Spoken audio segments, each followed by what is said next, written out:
Hey everybody, we're on day 5 of my Momumentary on single moms raising food allergic kids, and quite honestly today's a very pissed mommy day. Picking my child up today from her after school program, we left off last week with being able to give the school the letter that said that she could not be in the cafeteria on a certain day due to her airborne issues that she had that were medically diagnosed. And instead of allowing her to sit with a friend in a particular person's office, that person was not there, and they contacted that person, who subsequently told them to just put her in an office. She was put in an office by herself, and she had no friends, and she had nothing else to do. So she was pretty much in exclusion, isolation, for lack of a better term. And this is her version. So, needless to say, I was really, really angry when I heard this story. And I asked a lot of questions to try to find out if there was something in there that made any sense. She said that there was another person in an office that was nearby her, but she was in a separate area. And that really made me angry. So I'm glad that the school was not open, because I really needed to get myself together and contain my own emotions before I ended up going up to the school and having a conversation with people when I was in an emotional state, because that really is not healthy for anybody. And then, of course, my daughter would have been there, and it just wouldn't have been fun, and it wouldn't have been fair, it wouldn't have been right. So I've had a little bit of time to gather my thoughts, to get my feelings under control. Anger, as I always tell people when I coach, is that it's a derivative of an underlying emotion. So I felt, that it was unjust. I felt that my child was violated. So I had to identify those emotions for my own self in order for me to kind of take it down a notch. So that's pretty much what happened with that. But I need to contact the adults and find out exactly what happened, why they made the choice that they did to put her in isolation, or if there just was no other option and they made a poor decision. However, I know that decision is not going to happen again.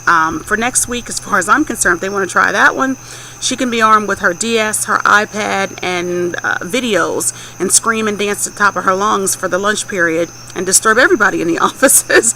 But then again, I don't know that that's the right thing to say or do, but that's how I feel.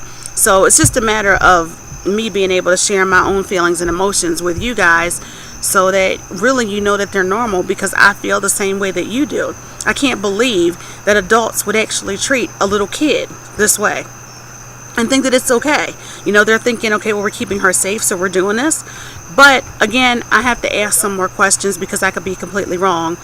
Well, not completely wrong, but it might have been interpreted differently. However, we still have to remember that the interpretation from a child's perspective is not necessarily ours. So what we mean for good may actually make them feel like they're isolated, like they're not good enough, like everybody else thinks that they don't matter. And that's exactly what happened today, regardless of what their intention was. So anyone who doesn't live this life and doesn't have to deal with this life, I want you to think about that when you have to make decisions about people that are affected by this when you're not. How is it being handled from their perspective? How is it being handled from their end?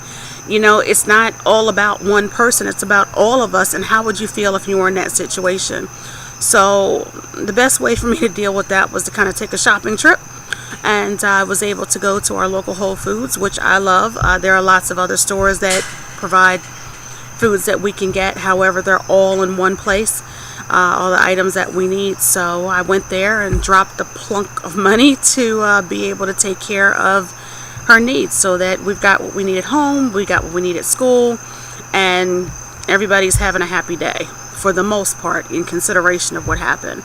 But first thing tomorrow morning, I will be sending an email to her teacher and/or the principal to find out what the problem was and what they're going to do about it going forward, because this is clearly unacceptable. It's like letting a kid watch everybody swim in a pool, and you tell them to get out and turn their back to the people in the pool because they can't be a part of it.